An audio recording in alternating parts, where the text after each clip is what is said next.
Easy na. Maalat. Alam nyo, nakakatipis na sa bahay. Isa pa nga po tao. Agad ko lang kayo ano eh. Maghiwa ka ng kamatis. Ito maalam na po eh. Maalat na. Kanilang po. Hindi na kailangan ng stove. Eh. Pwede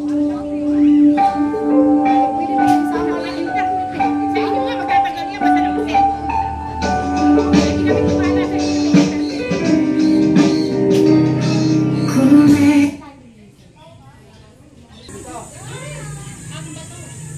Ang baton. Lista pa, ang bato. Baton na lang. Ang baton. Eh, picture.